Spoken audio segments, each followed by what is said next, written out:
Hi, my name is Nissa, and you're watching via Nissa Mystery School. And in this video, we are not doing cosmic lessons. We're doing something new, and we call this Sunday Shenanigans. And so in this format, I will be inviting some of my friends who are in the healing traditions, other astrologers, and fascinating people to talk to, and just enjoy the conversations as I'm sharing with you guys. So, Dan, why don't you introduce yourself?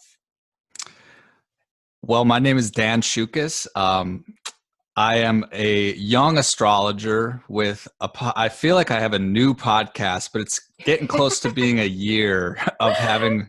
Congratulations. Yeah, thank you. I am a co-host of the podcast, the Cosmic Keys podcast. I host that show with Scarlet Ravenswood, and the two of us every week give a weekly forecast for the week ahead. We release the episode on Sunday night or Monday morning. I give the week ahead astrology, and Scarlet pulls a tarot card of the week. And then we basically share that information with our audience and then have an interview that lasts about an hour after that. And we interview people about, astrology and tarot as well, but also just like general spiritual, occult, health and wellness topics. So the interview part is kind of, open-ended, but every week we do give astrology and tarot. So, and we actually have interviewed you, Nissa, on our show, which was super fun. That was super fun. And then why don't you tell my audience where they can find your work and Scarlet's? Yeah, so our website is cosmickeyspodcast.com. We have all of our episodes listed there. You can book readings with Scarlet or I there, and we're also on Instagram at cosmic_keys_podcast. Twitter is at cosmickkeys777.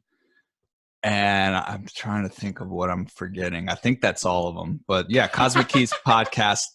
Oh, and we're on YouTube too, so we can give you the link to. Absolutely, I will put all of the things and little details where we can find you as well on the description below. And since we're talking about podcasts today, I actually invited Dan to talk about the top 5 podcasts that is his favorite, that is part of his influence. And also, we would like to hear what catapult the start of this podcast. And I mean, for someone who has been on the other side of creations, meaning we're content creator, it's an arduous process. It looks short from the front end, but as you know, Dan, just managing logistics and technicalities and then editing and uploading, it takes a certain amount of dedication and also a certain amount of discipline and vision. And so why don't you share how it came about and where do you see things going with the podcast?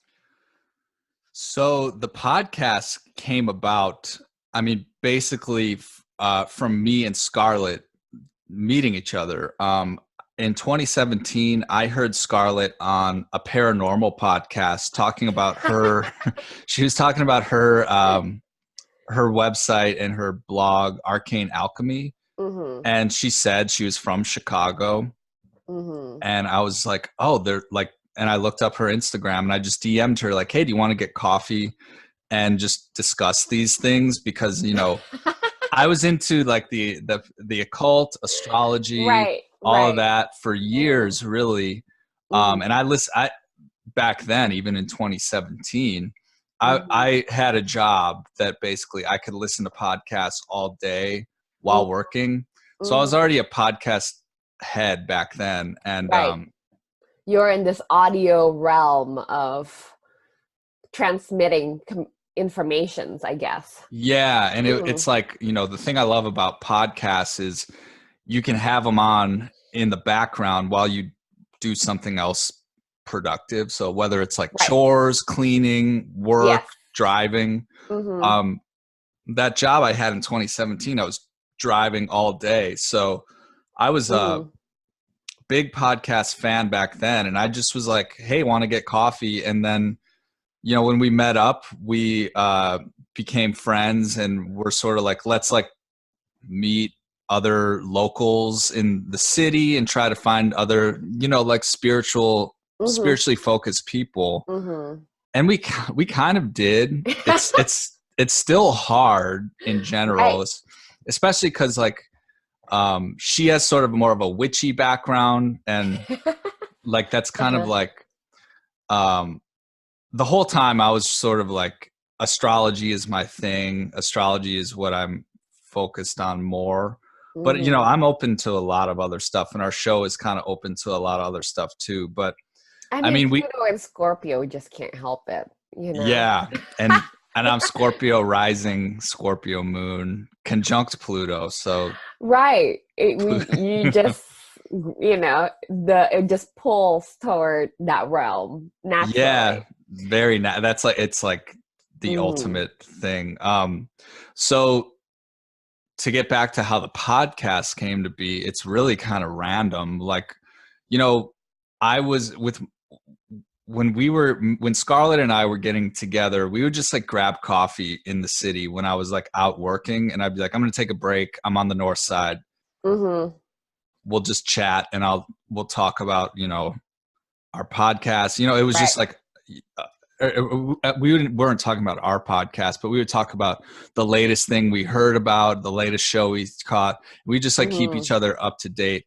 And then one day in, I think it was December 2018, Mm-hmm. it was really spontaneous. We were like, well, if we had a show, the format would be forecast in the beginning and then interview after. And I was like, yeah. And it was like this back and forth, like, we could talk Right. about this, we could do this. And then I was like, well, what Mm-hmm. should we name it? And then we were like, oh, it was just like in one sitting, we like kept everything rolling. We're like, should we call it this? Should we call it that? And I was Mm-hmm. like, wait, are we actually going to do it, or we're just throwing around ideas? Do But you have the chart of that moment? I don't think I'm sure I could maybe figure it Because out. that would be very interesting. I have moments like that where in one sitting, it was just things sort of what I call Uranus sextile. Yeah. And it's really delicious and it's flowing. And sometimes, even when you work harder, it, it wouldn't form in the way it would. Sometimes I feel I hate to say this word, but there's magic in the moment, Oh, and yeah. and it's the moment reveal itself, Well, in so many ways. at the time, so I'm a musician too, and I I was editing a music video for the first like music video I was putting out, and Mm-hmm. also finishing like the production of the actual track. So Mm-hmm. I was like in audio production mode, and Mm-hmm. it was like the podcast came to be right when everything clicked, like right when I actually understood like how to record audio, how to edit audio.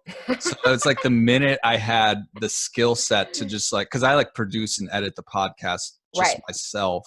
Mm-hmm. Um, and then like when we were talking, like it's like the minute that I had that skill set, it was like the podcast just was born. But I know it Right. was in, I know it was in December, maybe early December, and Mm-hmm. I know that we set the goal to release it on the winter solstice, which was like a witchy plan. Yes, And I also absolutely. released the music video on the winter solstice too. So Mm-hmm. See, it was, winter solstice in Chinese calendar, especially, it is actually is the birth of yang. Is in the yeah. sign of symbol of yin yang, you have this ultimate darkness, right? But Hmm. right there in the greatest yin, in the greatest winter, you have this light, and of course, it's around the same time as Christmas. And I always think about, um, this witchy time during the 1700s. And during Christmas time, this would where people turn their lights. I mean, we still put more lights during, winter solstice. And I don't know, I always feel I see that young birth within this yin, so I'm just saying winter solstice is actually a birth as well. Yeah, it's real, and it's helpful too, because if you're into this stuff, if you follow astrology, or if you're like a pagan, or if you think that if you think the solstices are significant, it's really easy to be like, the summer solstice, we were like, this is our 6-month anniversary, so it's really easy to like conceptualize how old the show is, because You it's like have the those. angles with you. Yeah. But Uh-huh. that really was sort of a magical time, because Yeah. it was like that early enthusiasm, and we didn't know what to talk about at Mm-hmm. first, because the first guest we booked Mm-hmm. was Ryan Peverly from the podcast Occulture, and that was because we Scarlett had been on his show, but Mm-hmm. before we had anybody to talk to, I think that we did a 2-part series on the Pluto millennials as Pluto and Scorpio, Mm-hmm. and so we talked about like the pop culture stuff from Mm-hmm. the 80s and 90s, Totally. and that's sort of like what we're really into. Like, we're into talking about the millennial Mm-hmm. experience. You're a millennial too, so you can relate. I, in so many ways, I can totally relate with the millennial generation. Hmm. Um, my Pluto is imminently 0 degree 1 minute. Um, and it's in my third house. So I think very much in Pluto and Scorpio ways, Hmm. very intensely, and just want to get to the bottom of things. And I think we have that, right? We have this sort of, uh, I talked to my girlfriend the other day, and she's also Pluto and Scorpio imminently. And she amazed me how through social media she can track down almost anyone. Hmm. If there is a way to do some detective work and Yeah. finding out this information in in a way that we couldn't have done that 30 years ago, for example. But Yeah. that's definitely a millennial experience for sure, that we can do that now. Yeah. And even when I think of the years that Pluto was in Scorpio, it Mm-hmm. stands out so much compared to before, when it was Pluto in Libra, and then after, when it was Pluto in And Sag, Sagittarius. Because right? even in, like, when you think of um, the 70s, which is when Pluto in Libra was much more prominent, you Mm-hmm. know, it was just very different. And even the very early 80s, like 81, 82, Mm-hmm. that was different than the main part of the 80s. And Right. then in 95, the 90s changed a lot Mm-hmm. too. Like, I think of Pluto and Scorpio as Seinfeld kids, and I think of Pluto and Sagittarius as Friends, because like right when Friends hit the scene in like 95, it was like much less Well, yeah. scorpionic. Here's the thing though, and if there is any other label that I identify, it's immigrant, because I am an Mhm. immigrant. And so, like you said, the thing about the shows, for example, what you probably don't realize, especially back then when I was still living in Indonesia, that we are behind a few years in shows. So Yeah. I was Friends was fresh for me because it was Yeah. like older. That's how I learned English. Actually, I really remember that Chandler Bing said instead, and I looked it up in the dictionary, and that's how I learned my words. And um, also American pop culture, all the references and things like that was fascinating. So Nice. Yeah. yeah. So let's talk about some of the top 5 podcasts that you'd like to share as your top 5 today. What are those? Well, I came up with 5. Mhm. Number 5 is the Cosmic Keys podcast. Check it out. Woo!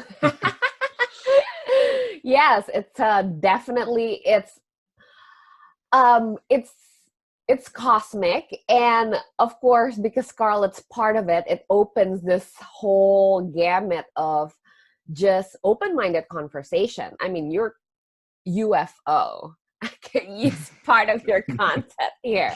Yeah. Um, so yeah, I really enjoy the diversity that you totally bring on as content in your podcast. Thank you. Yeah.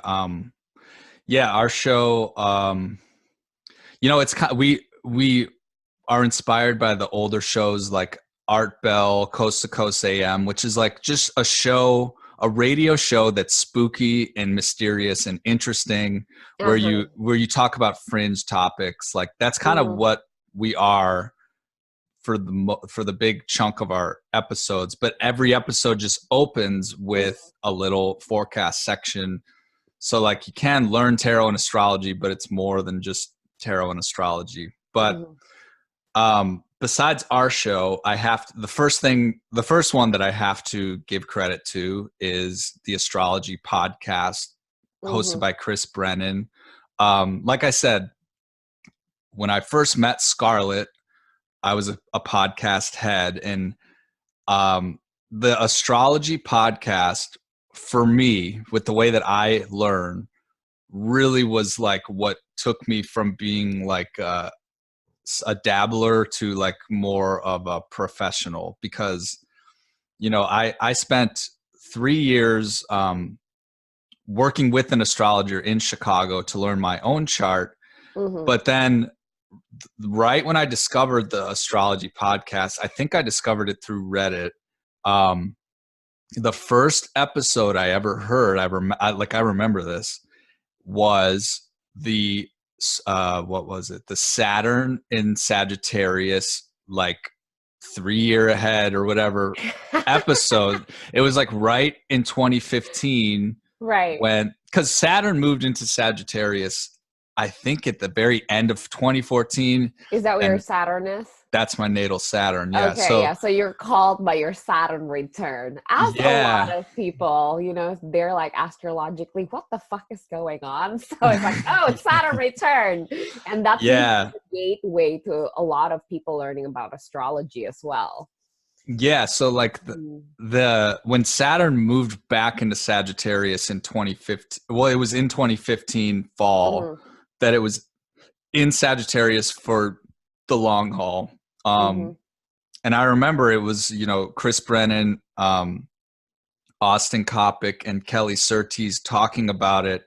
And that was the first time that I was like, wait, you can just use astrology to like just think of random metaphors or random pop culture references or random Mhm. examples of how that symbolism is true. And I Mhm. was sort of like, wait, astrology is like something different than what I thought it was. It's a language. It opened up the doors Right. to be like, you can just talk about anything through the lens of astrology. So, and then Absolutely. yeah, the Astrology Podcast, Chris Brennan is his specialty is in Hellenistic astrology, so that really had an influence on like the bedrock of my practice, because I use whole sign houses, and more traditional rulership and stuff like that, and even techniques like zodiacal releasing are really cool. Oh my So, God. I'm still having, difficulty in the fluidity of that technique. oh yeah, Yeah. But anyways, we'll get to that.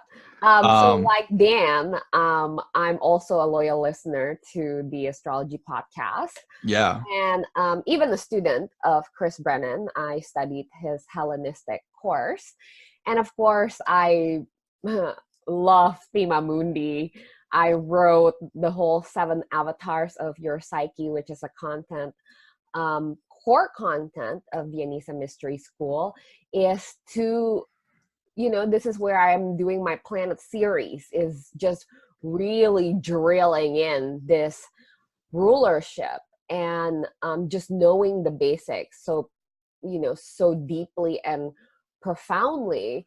I feel like for some reason that's my mission, to really teach that, what is Saturn, what is Mars, what is Venus, and so people can have access to their inner landscape with that language. So yeah, I it's love been the way that useful. I technically know, I mean, the beginner stuff that you teach on your channel, I technically knew that information, Mm-hmm. but like the way you lay it out is very unique. Like, it's like you have your style. Everybody has their own style, Right. and I really dig what you're doing, because like I'm like, Thank you. oh, that's like a way better way to explain. So I've even sort of like I don't want to say plagiarized. I've sort of like Mm-hmm. copied your approach on our show, I'm like, she Mm-hmm. explains it really well this way. Mm-hmm. So if I'm explaining I'm the basics, honored. I'm yeah. honored, actually, and I think this goes to most in the astrology community, is the whole idea that we are exchanging this, because all of us are just wisdom keepers, right? Hmm. We don't create us, like, we can't be original. This stuff have been around forever. So all that we have in so many ways, like my videos, like your podcast, anything that we've created in this realm, so much of it is autobiography, right? Totally. Yeah. I So, love it. like, basically what I'm pulling, as part of that association to really just evoke the archetype, is things that I lived through, like Hmm. studying art and watching a lot of movies and being delved into poetry and things like that, and just the evocations of it. In so many ways, I named my whole entity Mystery School because I want to explore more things that sometimes I feel just saying astrology can just already narrow you in certain box. And I feel in the beginning, especially studying different schools of astrology, um, they, in the beginning when I was learning astrology, we learn the planets within like the first 10 pages, and then you move on to the zodiac. And Hmm. I think I am that girl that is still stuck on the first 3 pages of every astrology book. Yeah. Still, whoa, this is profound. Just the duality and the polarity, and there's this two, trinity that is in conversations. I'm still stuck in so many ways because it's so profound. And I think sometimes it's a trap for someone who have already delved enough in the profession. You get so complex, and then kind of then you loses its threat as well at the same time.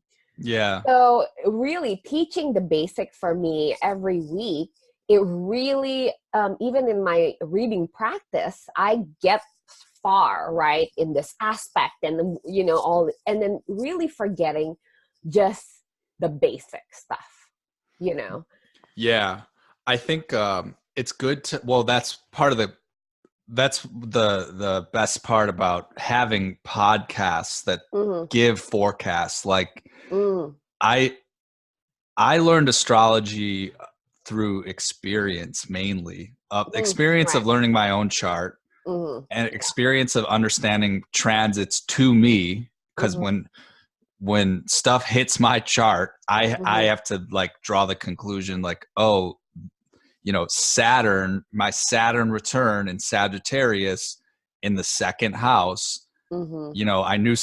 I knew some crazy stuff was happening, but at the end it's like Mm-hmm. I had to, like, as the astrologer, like come to the conclusion of what that means. And just, I think the thing that made the Astrology Podcast a game changer for me is like I would just listen to those monthly forecasts like religiously, and almost like take notes or like re-listen to them and be like, okay, like this month's full moon is going to mean this, and then you like you it's just like all being stored in your memories and stuff, and it's going to your subconscious. So and I feel a lot of it too.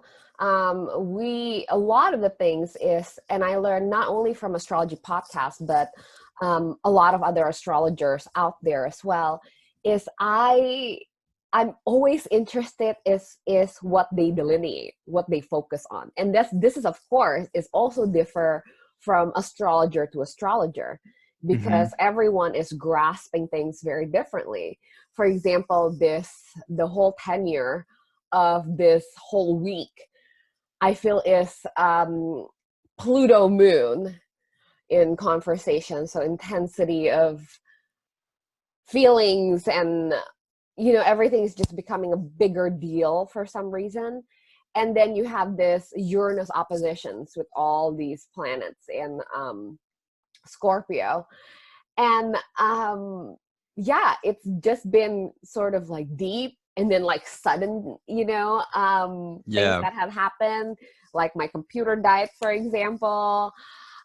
This is round 2 of our outage. Yeah, this is actually round 2. The first one was unsuccessful. It was a Uranian day for sure for both of us, I think. So and next, that the podcast that we're going to talk about is also a shared favorites between me and Dan, is Ghost of Podcasts. Yeah. Hosted by Jessica Lanyado. And I got to meet her at NORWAC conference earlier this year. Well, I got to meet a lot of my favorite astrologers in person. And that experience, I think I've talked to you about it, and I think you should come next year. I do too. Back. Yeah.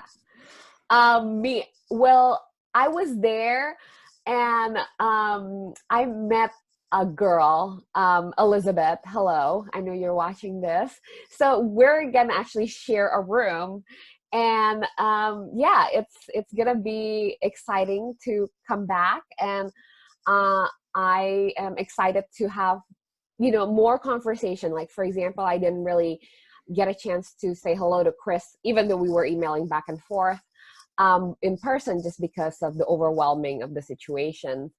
I got to meet Adam Ellenboss. I really like his style of teaching, and he also practiced Hellenistic astrology as well. And but he has this very much yoga philosophy, and I really I'm Indonesian, so a lot of this Vedic system is something that I've lived with. So many words of Indonesian is rooted in Sanskrit. So there's some ways a lot of the influence, and this is why I'm also liking that there is that cross time during the Hellenistic period where the astrology of India is also in conversations with Western astrology. And this is why, the ancient, the more traditional style of astrology is something that I keep going back to. Definitely, yeah. That's awesome. Yeah. But, Jessica Lanyado's Ghost of Podcasts. She also broadcasts her podcast every Sundays. And she has a very different approach. Yeah. Right? Yeah, so like I said, at first, I had been listening to the Astrology Podcast. I mean, I guess it was 2015, because that was when Saturn entered Sagittarius. The show was a little bit more new back then. And so, I was using that as, the idea that you can give a forecast for the month ahead for everybody. So it wasn't like Leo, you're gonna have this, like Right. Virgo, Yes. like it wasn't like addressing each thing. It was just like, hey, everybody, the moon is gonna be full in this sign or whatever. Mm-hmm. Um, Yeah, it's like the weather cosmic forecast of what's yeah, going on. so like the astrology podcast totally informed, you know, the way I approach it on Cosmic Keys to give a week ahead forecast. Mm-hmm. And I mean, at the time when we started the show, I didn't know of any other show doing the weekly forecast thing, but actually these other ones that we're going to go over today were doing that Right. before I was aware of them. So then uh, after we had Cosmic Keys up and Mm-hmm. running, I found Jessica. I don't even know. It was probably through social media. And I just remember at the time that I discovered her, Mm-hmm. she had that TLC show. And I was Oh, she like, had a show? I had yeah, no it was like it might have been a web show, but Uh-huh. it was on like TLC. And I was like, wait, astrology is mainstream enough for it to be on TLC. And That's so, amazing. and Yeah. I was like, oh, who is this woman that's like really articulate and fun and like Uh-huh. animated on this show? The show was really well done. She's a treasure. And I was sort of like, oh God, like astrology is going mainstream. So that, I mean, that was just my first impression, like seeing her TLC show. Right. And on that show, I think she would like um, give little birth chart readings to people on the air. And I was like, oh, this is like good because, you know, me as an astrologer, I always like seeing Mm-hmm. how other people approach client Mm-hmm. work.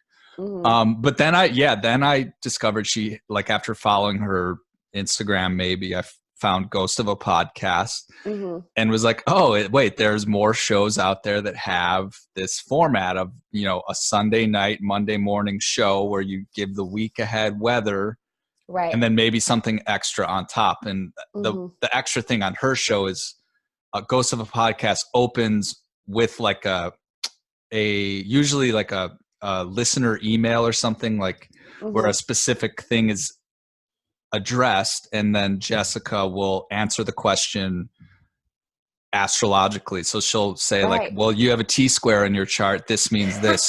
So like as a I have listener, a like, T-square in my chart. It's really yeah. painful.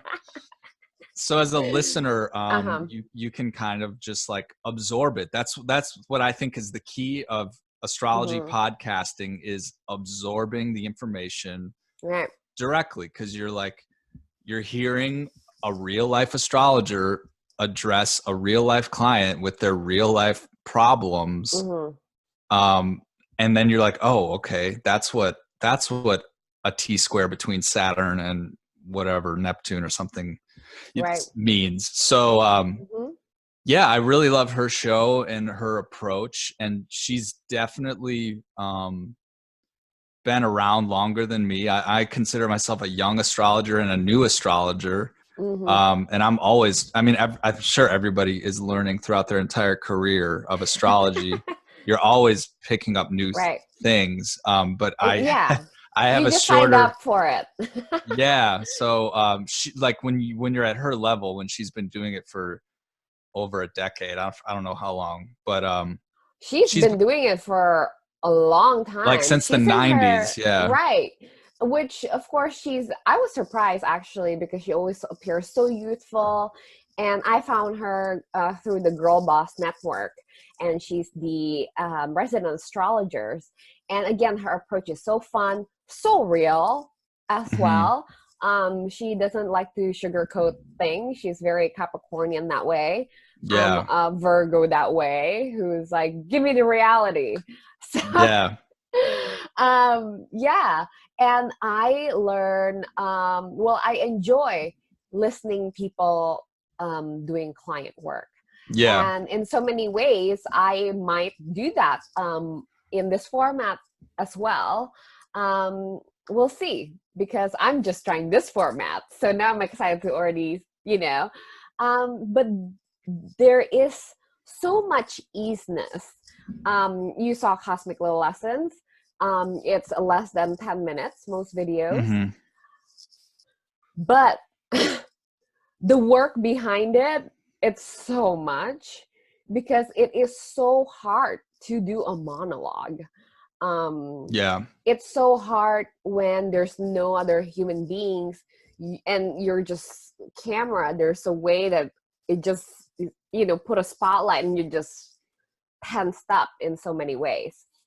So Yeah. already this is such an effortless thing, because it's more natural. I feel like sometimes with Cosmic Little Lessons, I have to keep it very short, and then in so many ways, because I don't have money to spend on editing or time, or so it just have to be concise, and I have to hit all the notes, and it takes all day just Yeah. to reshoot, and not have a word pick. And then this is almost perfect, but toward the end you get one fact wrong, and you're like, oh, Yeah, I get the facts wrong sometimes. I call signs planets. I'll always call I always call the planet, or I always call the sign Gemini Mercury. Right? I think of Mercury and Gemini as like so much similar. more. I'm like, yeah, like the moon is in Mercury today when I meant to say the moon is in Gemini. So Well, for me, there's so many ways you can look at this, but natally in my chart, I have Mercury square Chiron, and also Chiron is in Gemini. Also, I have Pluto and Saturn in the third house. So if I have to wait until I learn English perfectly and not mess up my grammar, syntaxes, phrases, I will never get anywhere. no, you don't want to do that. For the longest time, my stellium in Virgo is just like, who am I? I'm getting, just silly things wrong. But I realized people are learning from me, and they get the point. So I'm not gonna let the details hold me back. And but really though, the Virgo inside of me is just wincing the whole time. So usually my trick is to shoot the video and then upload it and never watch it ever again. Yeah. Yeah, I don't have the perfectionist Virgo problem. Oh, it's tyrannical. But I have the Scorpio self-loathing problem. So mine is more like God, you suck. You're horrible. Why are you doing that? Like, you sound like such an idiot. Oh my God. Ladies and gentlemen, that is Pluto moon in Scorpio right there. But it's less like the details are wrong. With details, I'm like, oh, they'll figure it out. The details are I don't worry about the details, but more it's like you sound like such a douchebag, Dan. But it's like cross with my Leo side, which is right. You're like just expressive, and this is fun. Yeah, right. I love being interviewed. I'm not gonna lie, but then when I hear back, I'll just be the Scorpio will come out and be like, "You're horrible." Well, I think it's funny you're though. just such a fun conversationalist, Thank and you. Yeah, that is not everyone have that. And clearly that's why you have a podcast, and you can just talk to anyone. I mean, we met through Instagram, right? And you found me pretty early on, and yeah, it was just, I don't know, I think it was also clicking that we both were doing whole sign houses.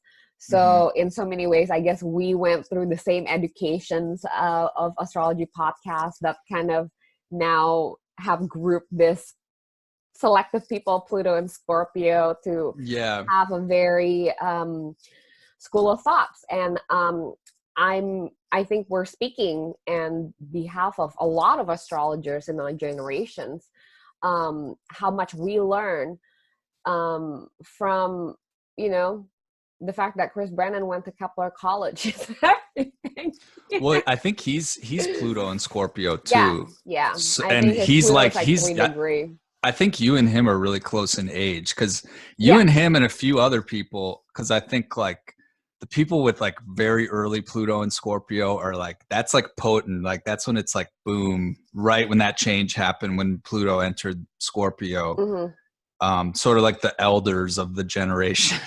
Yeah, I didn't plan on it. I mean, I something else just took over and I just surrendered to it. It's Yeah. crazy. Because, you know, I didn't say I want to be an astrologer when I grow up. No. Me neither, no. That was not part of it. I was going to study political science and I was going to be an ambassador.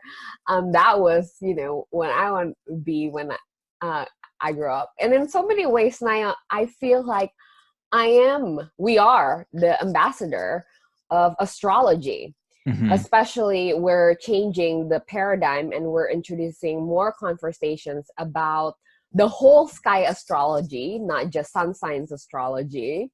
One of the things that I just start telling people is like, just find out your rising sign and you've been reading it wrong. You know, astrologers, we delineate based on, you know, the derivative house system. So if most people like me included in the beginning, will be reading, you know, well, it doesn't matter because I have a stellium in Virgo, including sun and rising. So it was Virgo is like, oh, it's just spot on. But for some people, say with Capricorn stellium, but the sun in the 5th house, you know, it's confusing and astrology is just inaccurate for them, even just, you know. Yeah, I know a lot of astrologers work as, you know, writers, writing horoscopes that are sign by sign, and that's great. You know, it is real. But most people don't. Most people should be reading their rising sign because it's derived by, you know, putting the sun sign in the 1st house. I don't think that works, in my opinion. So like my whole life before I really learned real astrology, and when I was just reading horoscopes, I mean, I was reading Leo because I have sun in Leo, but I should have been reading Scorpio because I'm Scorpio rising. Correct. And like the mismatch of that, like I don't get when astrologers think that that's just no big deal to just plop your sun in the 1st house, even when when it's not there. So, right. But and I feel like, you know, most reputable astrologers, they make a disclaimer, you know, and but even just the format though, like, I mean, if you open a newspaper, it's like, okay, you're one of 12 personalities and you and everybody else with the same birthday is going through the same exact thing. It's not true. I mean, it might be a little bit more true if you looked at it like you're one of 12 and you and every rising sign is kind of going through the same thing, but people don't even know what a rising sign is. And it requires knowing your birth time, which most people don't know their birth time, even though it's right on your birth certificate. So find it, people. It's very important. Yeah, if you have a birth, I mean, not everybody does have their, there are situations, but if you have a birth certificate, there's no excuse. Absolutely. It is very, it reveals a lot about you, and it's just very useful information to have, details and everything. Okay, so we should move along to podcast number 3. Yeah, so we covered Cosmic Keys, mine. We covered the Astrology Podcast.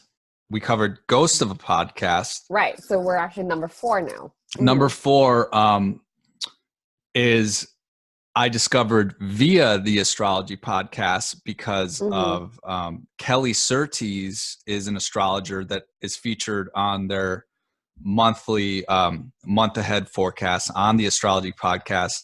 And Kelly started her own weekly podcast called the Water Trio. which Yes. I listen. I Uh-huh. really enjoy the Water Trio as well. That's so cute. I didn't know that guys would be listening to Kelly, Lishi, and Cassandra. I listen to Well, them as well. They're a lot of fun. yeah, confession. I listened to it, but I mean, like it's like it's just. I mean, there's a lot of feminine energy with that Mm, show because it's um, three women who actually all have water. I forget how it is. They're all they're all like water sign risings, I believe. right. A lot of Scorpio, Kelly's Pisces. I don't know if there's Cancer. I felt like it was very Scorpio Pisces. I'm not sure. I can't. Well, Don't yeah, quote me. Kelly Surtees is Pisces. Mm-hmm. I think I know the other names. It's Cassandra. Mm-hmm. Cassandra Tyndall. Cassandra Tyndall, I think, is Mm-hmm. Cancer, and Alicia Uh-huh. is Scorpio. And Oh, I okay. think if they're using their sun signs, maybe they Uh-huh. actually are in the same degrees of the water Oh, sign. wow. So it So actually it's a forms. grand water trine. Yeah. So Uh-huh. that's like um their perspective is very, watery. but but that show, Mm-hmm.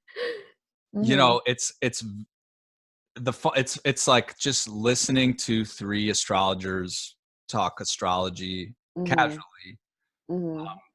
and it's fun because they're friends in real life, so Mm-hmm. it's very natural. And Right.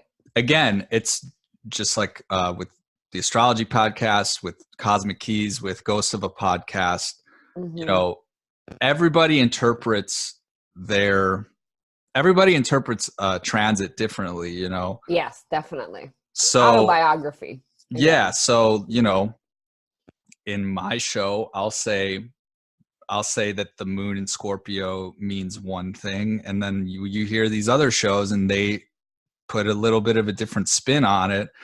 And then after you listen to these shows in the beginning of the week and Mm-hmm. go live, then you actually like pay attention. Okay, the moon is in Scorpio today, and today it actually means this. So Right. it's like you're cross-checking notes by listening Mm-hmm. to multiple shows. Mm-hmm. And to be honest, like I said, I'm young and I'm a beginner. Mm-hmm. I became more of a professional just when I started my own podcast. Mm-hmm. Um, but I'm not claiming to be like a seasoned veteran of astrology. So, I mean, I listen to these Right. shows because I'm still learning too. So. Mm-hmm. But yeah, the Water Trio, they're all Australian too. And I love the little Aussie cultural. they're talking about like, there's things in Australian culture that like the rest of the world might not know that they sort of like give little Mm-hmm. hints to. So that's fun too. Mm-hmm. But yeah, it's very natural flowing conversational show. That's really good if you're trying to learn and pay Right. attention to what's actually happening on a week Mm-hmm. by week basis. I mean, this is why we do what we do, right? We put ourselves out there because like me and like most astrologers, in the beginning, it's such a you're usually isolated because you are a weird one in your group, and it's not like you can converse astrology until you really found your tribe, right? Mhm. And in so many ways, for me, it's a constant dynamic immersion. It's just, for me, it's like the language. It's every day I speak multiple languages: Indonesian, English, a little Italian, and a little Spanish. And just realizing astrology is just another one. Yeah. But I only speak it to certain people, like you, for example, and my other awesome astrology friends. I could just call up Leah and be like, "Oh man, Saturn is squaring my moon," and she knows exactly how that feels and Hmm. exactly that moment, and that empathy is there. It's just there's so much encoded in three little words, Mercury Yeah. trines Uranus. It's like a whole, you can talk about that subject from like 3 minutes to like 5 hours. It's bottomless. And Yeah. So astrologers are doing what they're doing, I think inherently is just because they love it so much. They love the language, the how exquisite it is. It's part of filtrate. It makes life easier to understand too, which is Yeah. And it's like it's a journey too, because I mean, honestly, I can't help but have a bit of a skeptical view of astrology. Like mm-hmm. sometimes I do kind of question it, and in those moments that I do question it, I'm like, well, at the very least, this is a valid symbolic language to explain life. Right. And whether or not it's all in my head or not, I never Mm-hmm. know. But then also, like, the more you do it, the more you're like, it's not just a language, it's actually happening as well. So I mean, that's just my personality too. Like the skepticism Mm-hmm. of it, I think keeps me on my toes, but I still stick with it. And then the longer I stick with it, the more I'm like, yeah, it's really happening. It's really real. Mm-hmm. But it's still, I don't know how the hell it works. Even with like the zodiacs, like the tropical versus the sidereal, that is Mm-hmm. always on my brain. Like that's Mm-hmm.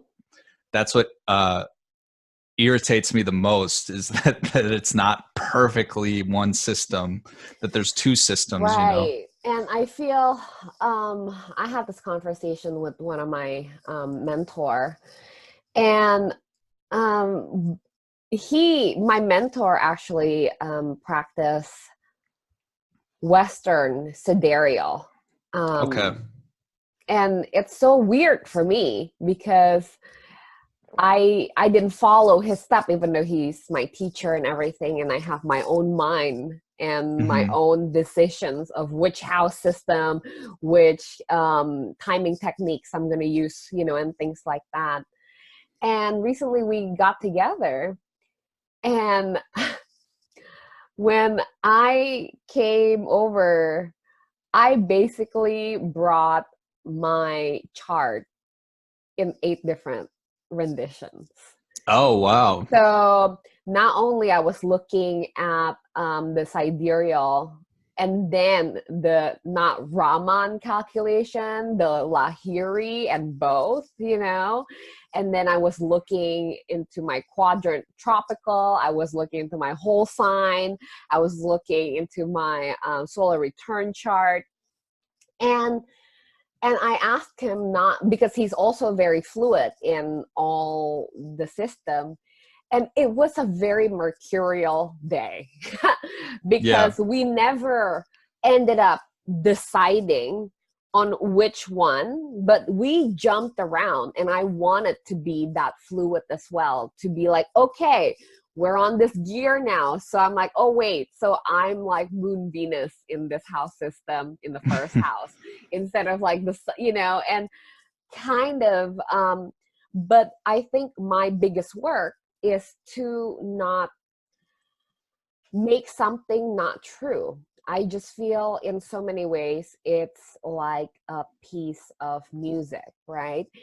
Even if you say a solo guitar versus a marching band or a classical orchestra play Star Spangled Banner, you will recognize the song ultimately. But my God, it's played by different instrument, different people, different expressions. But the thing that we care about is the song, right? So Yeah, definitely. so for me, it's always like that because again, my start to astrology was Chinese astrology. Hmm. And so that was very Jupiter oriented astrology, that whole cycle, that whole thinking in the way that it's more an annual cycle, right? Instead of a monthly cycle thing. So yeah. Yeah, it's all, I mean, it's a lot to absorb, and it's great when new things crisscross and something new is a new idea is born out of like two different ideas. So I have had a Vedic basic reading done, and there's Are things you about, Cancer in Vedic? yeah, I'm Cancer and instead of Leo sun, Scorpio moon and rising, I'm Cancer sun and Libra moon and rising, and Right. it kind of works. The thing I like best about my Vedic chart is I have I have Mercury in Gemini in my Vedic chart, which I'm like, oh, okay, I'll take that. But Yeah. I kind of Where's your Mercury natally? west in tropical, it's in Cancer. I see. Okay. In the ninth house, and Oh, water, fire. Right. yeah, I'm all water, fire. I have no air, earth. But in Vedic, it's like, I mean, I actually am very Cancerian in many ways. Like I'm like a homebody to the max. And Libra rising, right. I in high school I was voted most laid back. So like people think I'm chill, and Scorpio is not really. I mean, the whole interview one-on-one thing, you know, is very Libra. I mean, in so many ways, it works as well. And in Vedic, I'm Leo. And I think it's so funny because whenever Leo is in conversation, other people are like, oh, but I'm like, actually, no. Because, you know, even though I'm putting myself out there, again, the Virgo have the self-flagellations and the wincing, you know. Leo would just be out there. And I wish I have more of that in me. So yeah. I mean, you are out there though. Like you're on the internet, so you are. Right. But just, and I mean, I'm tropically very Leo, but it's not like once you get comfortable on the stage, it's a rush and it's a high. Right. That's the Leo. Right. But it takes a while to get comfortable on the stage because, you know, before you step on stage, you have the butterflies and you're like sweating and biting your fingernails. And that's to me is like the Scorpio is like, you're not worthy. So, Leo, like the Leo thing, it's hard because like, I've looked at my Vedic chart and I like that I have Mercury in Gemini, but Libra Cancer versus Scorpio Leo is so different. And I've attached more of my like personal identity to Scorpio Leo because it just makes a lot of sense. Yeah, that's I'm playing with the Libra Cancer thing, and it works. I feel like if it might sound stupid, but like if I was instead of born in the U.S. and raised in the U.S., maybe if I was born in India, raised in India, I would have turned out more Libra Cancer. Whereas an American, I'm like Scorpio Leo, like to the max, because that like fits with this culture better. But that's just like a random thought. I mean, that could totally be that as well, because I live that paradigm, right? I have an Asian life, and definitely to my family and my family back home, Nissa is a Leo. And that's true because my life there doesn't have the 12 house setup that I built for myself here. And so I have to just be, and it's exhausting though, because Virgo is such a hermit. I'm a total homebody as well. Basically, even though I'm out there, I'm producing content and I'm out there on the internet, I shot at home. I wrote from home, and I do client work in person still, because even though I really want to grow more of my client work internationally and also over the internet, just so I don't have to leave the house and put shoes on, you Yeah. know? So yeah, if you ever want to have a reading with me anywhere else in the world, as long as we can find a time Pacific, I'm also available. And yeah, it's really interesting. Even though I do put out both offerings, I still find people want to see me in person. And it's true, there is definitely an exchange of energy. And there's a reason why too. I started a coven. And even though I, in so many ways with Mystery School, putting my content online, have become this fire and kind of foster this cult of community that I really enjoy conversing with. And now I kind of want to meet them in person. And so I am actually branching out, and I'm going to start doing events regularly where I'm doing astrology workshop. Next one is coming up November 3rd in Berkeley, California. Check it out. Tickets everywhere on my Facebook, my Instagram, and I'll probably link it on this video description as well. But yeah, I think all astrologers that are putting content out there, we want just one thing: to talk more about astrology. Yeah, exactly. So why don't we head and talk about the last podcast that we're going to talk about? Yeah, the last one is actually very similar in format to my show, Cosmic Keys. And the name of that show is called Energetic Principles, hosted by Melissa LaFera. And her show, like my show, opens with a forecast for the week ahead.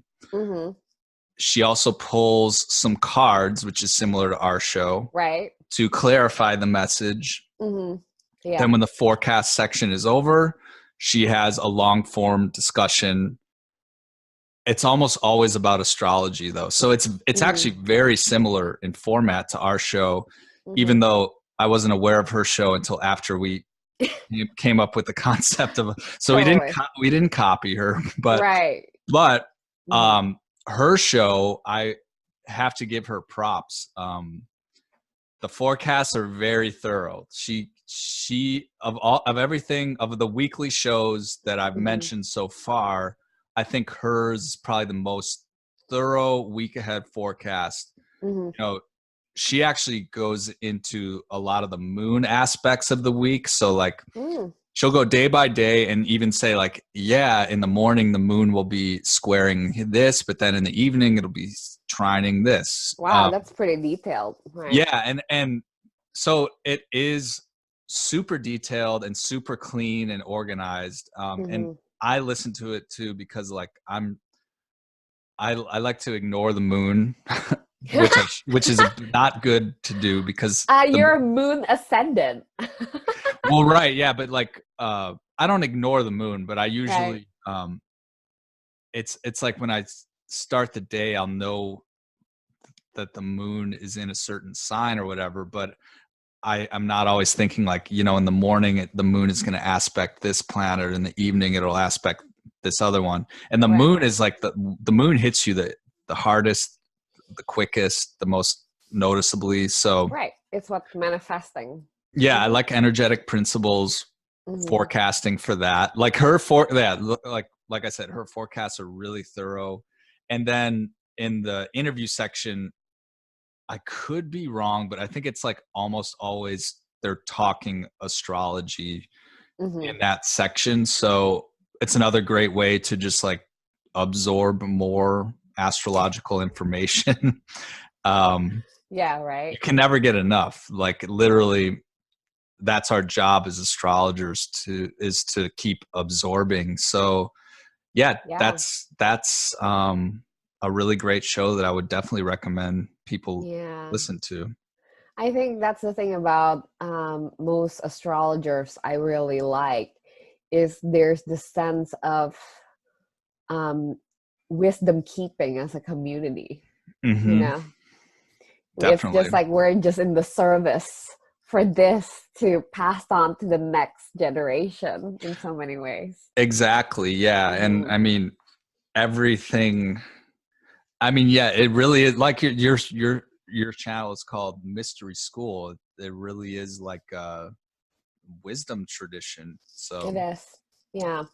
and every generation is putting a new spin on it. Like the Pluto and Sagittarius generation astrologers are like in the way that I feel like a lot of the Scorpio generation people might have been in the shadows for a while doing this stuff. I feel like the Pluto and Sag kids are like, boom, I'm out there, I'm a pro. Like they're fire. Yeah. Fire. Well, the thing is, they can go really, really fast and illuminates, but fire burns up. So, you have to take that into account as well. I mean, my placement in Sagittarius is just very combustible. So, yeah, I've Saturn and Uranus there.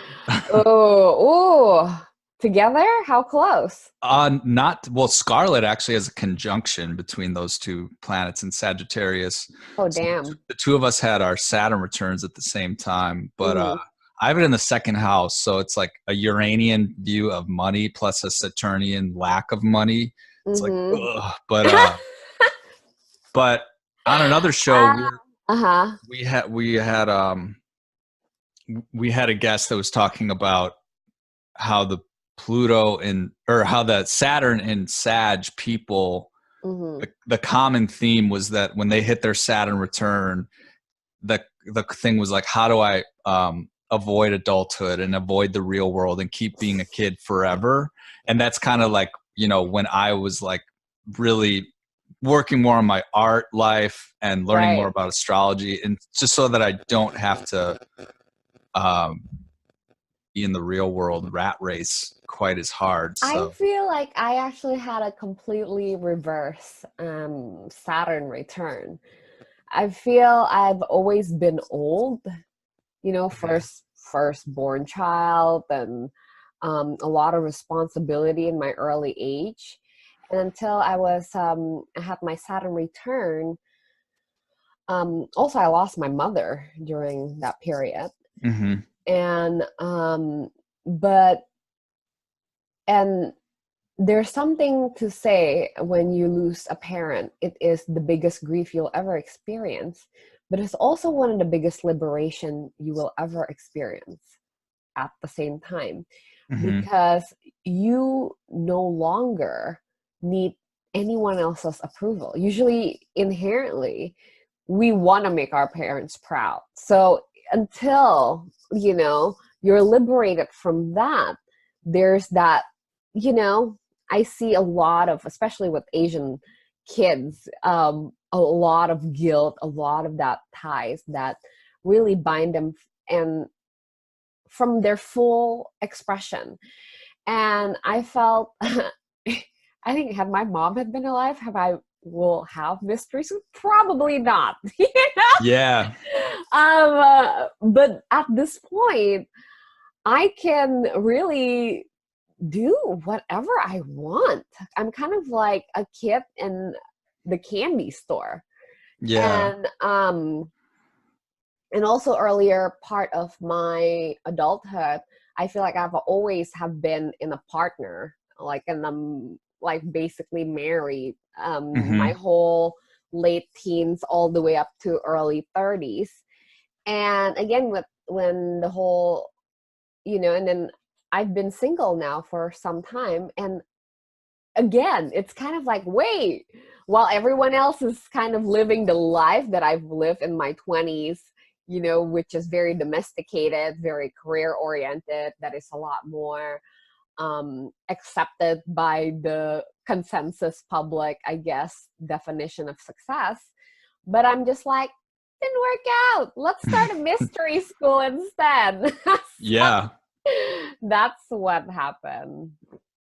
Yeah, I haven't even told. Well, I'm still kind of secret about being an astrologer with certain people. You know, Oh I'm a God. Scorpio. I don't want nobody to see nothing about Right, nothing. So right. I'm like, It's a challenging paradigm because again, it's amazing because in a place like Berkeley, you're an astrologer, you're like, oh my God, you're the most fascinating person in the room.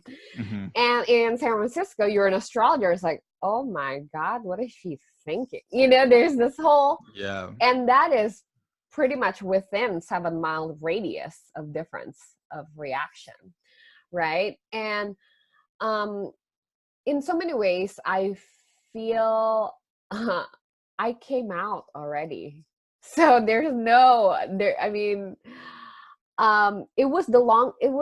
it took me the longest time to come out as an astrologer more than anything because of um, I know that I would be considered a heretic, yeah, especially with my content and my fascinations with history and investigative history as well. mm-hmm. You know, and shining lights of what has been actually the oldest tradition and what is the new story, and you know, kind of tiptoeing. And I think that's my Pluto and Scorpio, just want to expose that. So I guess that's what Scorpio about it. Yeah, and I mean, before I was even uh, an astrologer, I was really just into the occult. So it's like the dark scorpionic, like occult Right. mystery actually Mm-hmm. came first. And that is taboo. I was Mm-hmm. raised Catholic, you know, Mm-hmm.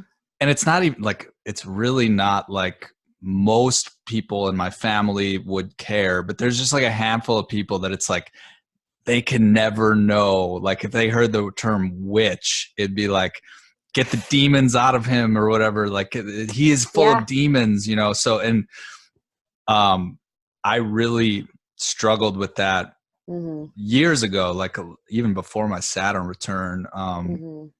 And it was like, this will just be private forever. Because Scorpios can do that, you know? Right. Imagine swiping. That's ridiculous. Yeah. But now it's like, yeah, I still like the secret nature of a lot of stuff about the occult, because Mm-hmm. even with astrology, when you tell people I'm an astrologer, they're like, "Oh, he's writing newspaper blurbs." Like that's all Some astrology. signs, right? Yeah. It's just the All astrology social. is, Mm-hmm. yeah, is blurbs in the newspaper, and like Right. he's just telling one of 12 signs what their day Mm-hmm. is going to be like. Right. People when you say astrology, they don't even know what a chart looks like. They don't know what the zodiac is. They just think of It's 12 bullet right. points with Mm-hmm. 12 like animals or whatever, and you know, And now you're silly because you have a simple that is mind. silly. I think that is Right. That silly. is I agree. silly. I thought it was silly when, like, I was never into sun Mm-hmm. sign astrology. I thought it was bullshit. Mm-hmm. But then when I saw my chart and my first astrologer was like, your chart is really crazy. I'm like, I know, I'm sure it is. Like my life. But it's fun. Yeah. Well, anyways, again, this won't be the last conversations of astrology that we're going to have. Hmm. But I think we've covered our point today, and top 5 podcasts. I will definitely link all the details in the description below. And I am so glad that you get to meet my audience. Yeah, me too. Thanks for Yeah, having and me. yeah, definitely check out their podcast, guys, and their Instagram as well. And here's Sunday Shenanigans. We're just, you know, hanging out and talking spirituality and connecting more with the intangibles. So, And Dan. the intangibles and going on tangents, because we went on a lot of tangents. For sure. Well, Dan, again, thank you so much. And I will see you around. Yeah, thanks a lot, Nissa. This was a lot of fun. Thank you.